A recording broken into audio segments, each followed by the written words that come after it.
when you find the good people, keeping them and creating roles for them. Again, if it makes business sense too, we aren't encouraging, you putting yourself in the hole for it. Yeah. Welcome to the 3D Dentist Team Podcast, the Dental Diaries, where we explore implementing the 3D dentist systems from a team perspective. Join me, Meredith, and my co-host, Aubrey, as we share insights on cultivating growth and support within your dental team. Whether you're new to the dental field or a seasoned pro, our podcast dives into topics like effective team dynamics and patient care strategies. Expect engaging discussions and expert insights to elevate your dental practice. So hit subscribe and join us on this journey to transform your practice with the 3D Dentist Team Podcast, the Dental Diaries. And like always, keep flossing and stay bossin'. Welcome back, and thanks for tuning in to our 3D Dentist Team Podcast, the Dental Diaries. I've got Meredith here joining me today in Nashville. Hey, Aubrey. Hey. And morning, afternoon, evening, whenever you're listening to us. So today we're going to talk a little bit about hiring, because I know that that's something that our doctors talk about quite a bit, is just, finding good team members for our practice. Yeah. And so we just wanted to jump into some specifics on things that we have found work in our practices. Yeah. So I think being a leader in the practice, this is something we can really help our doctors with. And I think a lot of times, let's be honest, we're the person who knows the role, the practice, and our doctors probably better than anyone. And I think a lot of times we can, when we meet someone or we think of some of our friends, we're like, they would not be a good fit here, or like, oh, they would be a really good fit. Mm-hmm. And so if we can do that, or if we feel like we know our practice well enough, then I think having that resource maybe in the interviews with the doctor, or once you get to the point where you can start to kind of pre-screen the interviews yourself for the doctor, is something that's can make you pretty irreplaceable and valuable to the practice. Yeah.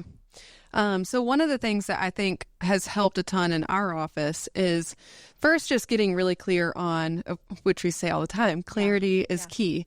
But just getting really clear on what the role is that we're looking for. Yeah. And I think that's what most people are hiring for, is they're hiring for a certain role. Mm-hmm. Like, we need an XYZ. Yeah. We need an assistant. We need, like we said, an endangered species of the hygiene.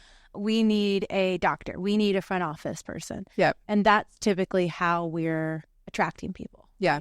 And that's what we think about when we're creating the ads is, what do I call it? It's a dental assistant or a dental hygienist. And then what is the description for it? Yeah. It's normally pretty straightforward. But one thing that I've found is that sometimes when you're looking for maybe an administrative position, you may find that they have an assisting background. And then when you're talking to them and maybe an assistant opportunity pops up in your office, you're like, well, shoot, we could maybe use this person in the back instead of the front. So I think first getting really clear on the role that you're hiring for, but not being so rigid in that role that you weed people out that are good people that could potentially still have a seat on the bus in your office. Yeah, I love that. I think sometimes we say, oh, like the right person at the wrong time, mm-hmm. or something like that. And I heard one office say, like, we never turn away good people. Mm-hmm. Like, we always find a place for good people, because they will come in and they will thrive. They'll create their own role. They will grow things. So if you have the ability to hire them, or you have a place, sometimes we've been at the point where people are working, and you guys probably felt this way in your old building too, but we had people working in closets, sharing offices. Bathrooms. Yeah. So, obviously we don't always have the space or the bandwidth for another team member, but I think a lot of times we're like, we need a team member, but we don't know exactly where. Mm-hmm. Sometimes if you just meet that right person, that can evolve into what you need. Yeah. And I think that goes and ties into, just painting the picture of what that role looks like. Mm-hmm. And being transparent with the team member, if it is somebody that you've realized, like, oh, you're awesome, like, we want to make this work, but we can't set a clear expectations or paint the picture perfectly for what this is going to look like. That's still helpful to the person you're interviewing, because then they know and aren't frustrated in that first month or couple of months of like, well, they said I was going to be doing this and I'm doing this, and then that leads to turnover. So I think just having clear communication between where your head's at for them, and then what you anticipate them to be doing when they get started is important. Yeah. So I have a good example of this. Yeah. So shout out if you were at our summit. Chloe did an interview with Matt Rogers, and she was hired as a dental assistant and did not really have any administrative. She was actually, I think, an extra assistant. She was doing ortho. And I kind of reached out to each doctor to ask a little bit, backstory, to give Matt a little bit just in case they ran into anything and he needed any questions to ask. And they said we kind of gave her roles without clear expectations because we knew whatever we would give her the idea of doing, she would take it 2 steps further. So they said that if they gave her a role, they felt like they would underestimate what she could do. Oh, that's interesting. Yeah. And so I think that is like they almost let her just create it on her own. And I think that is like the special type of role that we talk about when you meet that right person. And obviously everyone's not going to do that because we can't have 100 Chloes in our office. But I think that's the one in 100 of that type of person that we meet. It's not going to be everyone. Yeah, but it's also probably obvious. Like when they met Chloe, I'm sure they were like, "Oh my gosh, we have to keep her, even if it's just to be best friends because she was awesome." So I think when you find the good people, keeping them and creating roles for them. Again, if it makes business sense too, we aren't encouraging you putting yourself in the hole for it. Yeah, but that I think is sometimes what can become overwhelming when you're screening, especially just looking at resumes, right? Like you put the ad up on Indeed and you're just going through and you're looking and looking and looking and looking for experience on paper, but sometimes the experience may not be there. And if you've weeded out all these people and haven't potentially just picked up the phone to call them and start to gauge like, oh, they've got, credible background in other areas that maybe aren't dentistry. And we've even got a podcast on hiring a non-dental team member that y'all make sure to listen to that one when that one releases. But I think it's just important, again, to keep your eyes open and be open-minded to good people in general. Yeah. I think another place when we're looking to hire that gets overlooked is a lot of times we think of social media for marketing to our patients. We post a lot of cases. We post the office, very serious, which it is 100%. We want that to be our main focus is our clinical dentistry, right? But one way you can use social media is to show the culture of your practice. Yeah. I mean, I love that meme or that reel that was like, I wish we could go to work with our best friends so we could see what they do all day. But I feel like our friends get a glimpse of what we do on social media from our offices. Yeah. And I have people reach out to me all the time. Hey, if you guys ever have an opening for an office manager, if you guys ever have an opening for an assistant, like, would you let me know? And how else would they know how great it is or how much we love our jobs besides us sharing it on social media? Yeah, and for that's sure. Other team members sharing it on our office page, but making it just irresistible and fun, but also that, we're proud and we work hard. Yeah, no, for sure. I've got same thing. I've got friends that reach out or have messaged before and been like, oh my gosh, like, it looks like I need to work at Sullivan Dental Partners. Like, that looks so fun. So I think that you can leverage your social media, like you were saying, to really share your culture. And I think that can be a really contagious way for people to catch on. And, the dental world is not big. Right. So in every city, like, everybody's connected somehow. 5-10 offices, even in the big cities, like the best offices that you would want to work for. Yeah. So one thing that we've got our social media, and you were saying this earlier, but I have to give a shout out to Jess because she actually just did a reel for our office the other day. And it was like, it started out with what patients see when you walk in the front door and then what we feel. And it was just a bunch of like fun little video clips of our team. Love. Yeah. Just having fun with each other. Yeah. So I do think that's great. And so having that on your social media, but also on your website. Right.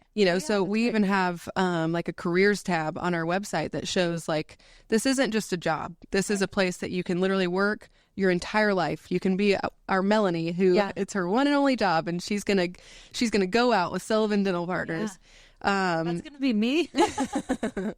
But I think it's a sweet way to show that like we are a family. And I think patients appreciate that too, because they feel the love as well. Yeah. I've had patients come and just be like, you girls must be treated so well because, I've seen you here for years or I've seen the same hygienist for years. And he's, the doctor's so nice. I'm sure he's just so good to, I just feel like he's so good to y'all.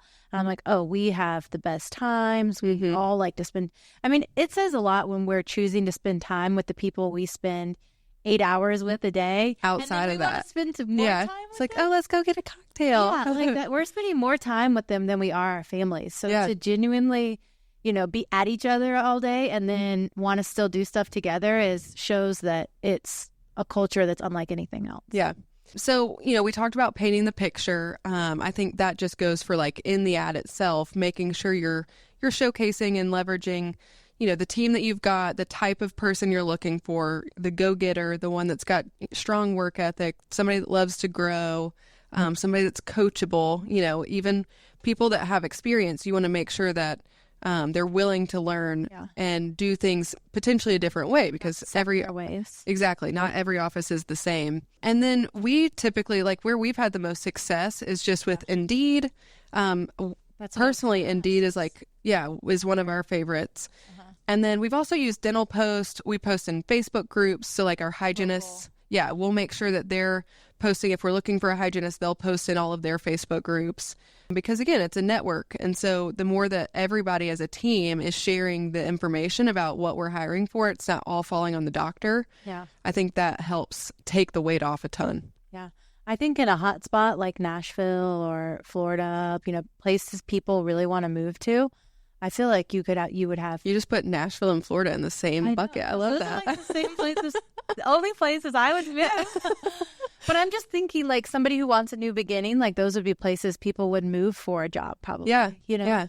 Willing to commute, willing to relocate. Yeah, one of our guys that works in our lab, he moved from Ohio for us. So so pretty cool. But yeah, I think getting your team involved goes a long way. And you touched on this earlier, but sometimes, like, I've heard doctors just get really overwhelmed with the hiring process because it can feel really mundane and just like this almost chore of first you have to sift through the resumes, then you have to call and leave all the messages, then you have to set up times to chat. And it's just like all while doing dentistry throughout the day. And like the last thing you want to be doing is that, at home with your families. Right.